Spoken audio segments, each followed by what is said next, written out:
Hello. हम्म, सभी को good morning. आज हम लोग जियोग्राफिकल थॉट पढ़ने वाले हैं, जो जियोग्राफी में बड़ी इंपॉर्टेंट है। जो UGC net, JRF, set, UP PGT, other PGT exam के लिए बहुत इंपॉर्टेंट है। तो चलिए आज देखते हैं और कैसा लगता है क्लास। लास्ट टाइम में आप जरूर बताइएगा और एक लाइक, चैनल को सब्सक्राइब करके जरूर जाइएगा, ठीक है।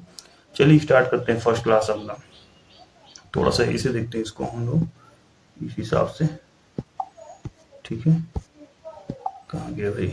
और यहाँ से देखते हैं, इसको ऑन करते हैं। यहाँ देखिए, जैसे में ये है फ्रंट का, ठीक है।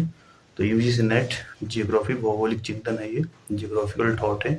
और डीप डीप एनालिसिस, यहाँ पर एनालिसिस डीप एनालिसिस होगा, ठीक है। ये चीज़ ध्यान रखिएगा, ठीक है। तो चलिए क्लास स्टार्ट करते हैं। बहुत बहुत धन्यवाद आप लोगों का। चलिए यहाँ देखते हैं, ये हमारी लास्ट क्लास हो गई, ठीक है। इधर देखते हैं भाई, और यहाँ ये हो गया। सबसे पहले हम लोग जो बात करेंगे, यूनानी भूगोलवेताओं के बारे में बात करेंगे। और यूनानी भूगोलवेताएं वो हैं जो बहुत अच्छा काम किए भूगोल के विकास में। तो इस तरह से सबसे पहले हम लोग देखने का प्रयास करेंगे। तो यहाँ से है, ठीक है। जैसे में यूनानियों के निवासी ज्ञान के अनेक शाखाओं के अग्रदूत थे। यूनानी के निवासी ज्ञान, जो निवासी ज्ञान था, उसके अनेक शाखाओं के अग्रदूत थे। जैसे अगर माना जाए तो उनका काल स्वर्ण युग में आ जाता है। यहाँ देख सकते हैं लिखा हुआ है, उनका काल स्वर्ण युग के नाम से। अगर आपसे पूछ लें तो इस हिसाब से आपको ऐसे समझना है कि आप अच्छे से उसको क्या कर सके, क्वेश्चन को पकड़ सके, ठीक है। तो यूनानी काल यानी कि स्वर्ण युग के नाम से जाना जाता था। उन्होंने क्या क्या किया? मिस्र, ये देखिए, एक थोड़ा सा लाइन पकड़ ले हम लोग, एक लाइन पकड़ ले। उन्होंने कहाँ पर? मिस्र, चेल्डिया और सीरिया के निवासियों से खगोल विज्ञान, गणित, ज्यामिति में बहुत कुछ ग्रहण किया, समझिएगा। अगर देखा जाए तो इन्होंने खगोल विज्ञान, गणित और जो ज्यामिति होती है, इनके बारे में बहुत विस्तृत अध्ययन किया इन्होंने और बहुत कुछ जानकारियां हासिल की, ठीक है। यहाँ पर जैसे देखते हैं, मिस्र वासियों व सुमेरियन ने स्वच्छ आकाश के तले, स्वच्छ आकाश के तले किसने? तो देखेंगे जो मिस्रवासी हैं, सुमेरियन हैं, इन्होंने स्वच्छ आकाश के तले, स्वच्छ आकाश में समझ साफ सुथरा, इस तरह से उसके तले, उसके नीचे क्या करते भाई?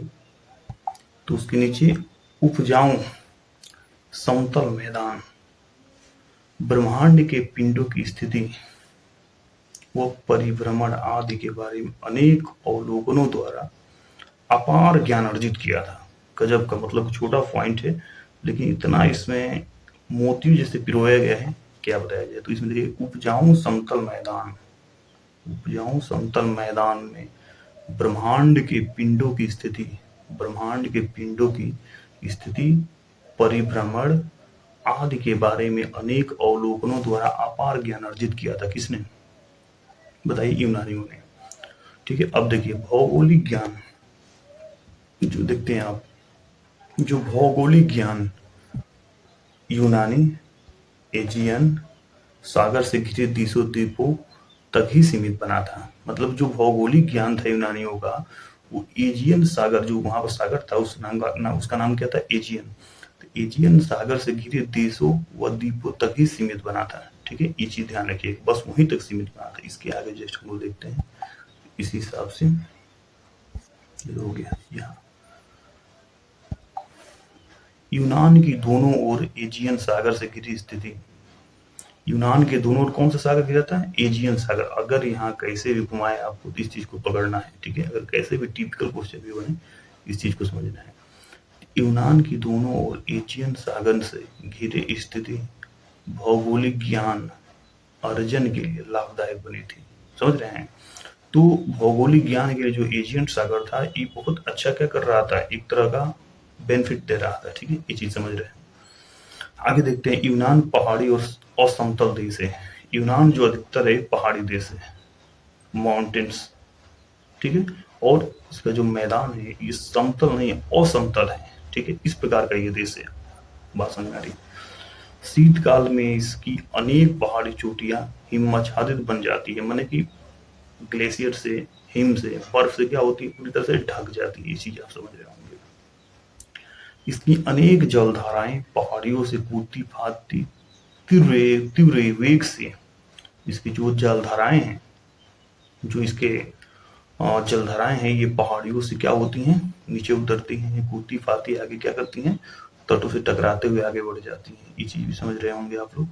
ठीक है, बहुत बढ़िया। अब देखिए, कूदती फादती मैदानों में उतरकर सागर में समा जाती है। ये यूनान के बारे में बात हो रही है।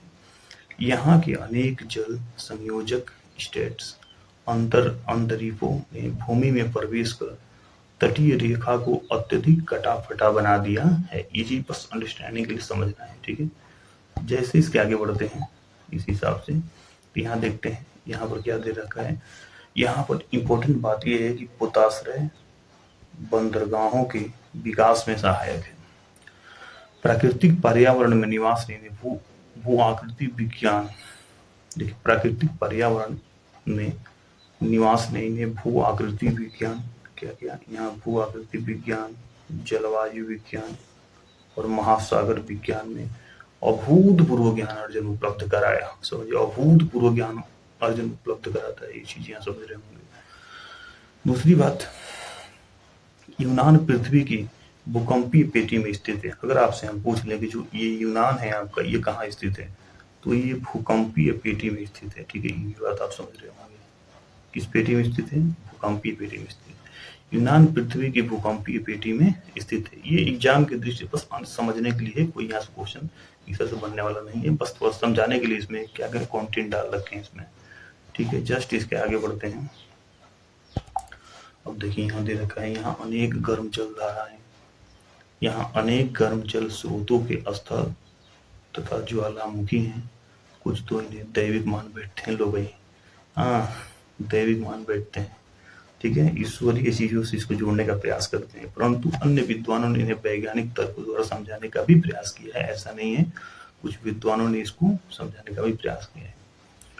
5वीं से 3री शताब्दी ईसा पूर्व के बीच के समय में, 5वीं से 3री शताब्दी ईसा पूर्व के बीच के समय में यूनानी कॉलोनियों, यहाँ देखो कॉलोनियों, बस्तियां, यही है कॉलोनी बस्तियां, भूमध्य सागर व काला सागर के विभिन्न भागों पर स्थापित हुई थी। ये भी बात आपको पता हो गया होगा। ठीक है, जस्ट इसके आगे बढ़ते हैं। यहाँ देखो थॉट है, थोड़ा सा थॉट है, तो थॉट को दोस्तों थॉट से समझना पड़ेगा। ठीक है, क्लास कंटिन्यू चलेगी। लीबिया के पश्चिमी तट पर हनोई के अभियानों और पूर्व की ओर सिकंदर की विजय यात्राओं से यूनानियों को दूर दराज के देशों और वहाँ के लोगों के बारे में सही जानकारी प्राप्त हुई थी। मैंने सही जानकारी कैसे प्राप्त हुई बताइएगा। तो सब पहली बात की सिकंदर की विजय यात्राओं, यूनानियों को दूर दराज के देशों में वहाँ के लोगों के बारे में सही सही जानकारी प्राप्त होती है। ये चीज ध्यान रखिएगा। दूसरा, इसी पुस्तकालय म्यूजियम पर इरोटस्थनीज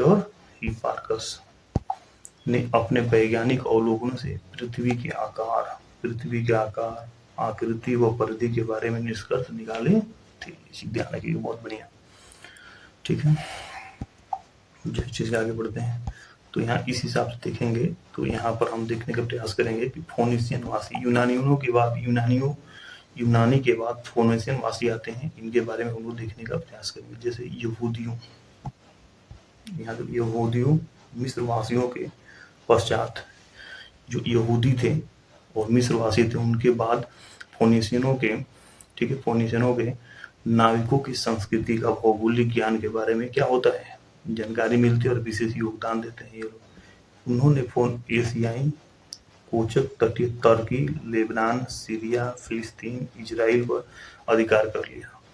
टायर और सैदोन उनके प्रधान बंदरगाह व नगर थे। कौन कौन, देखो यहाँ पर, ये है टायर और ये है सैदोन, उनके प्रधान बंदरगाह और नगर थे वहां। ठीक है, ये भी बात आपको ध्यान रखना है, चीजें यहाँ पर देख रहे होंगे।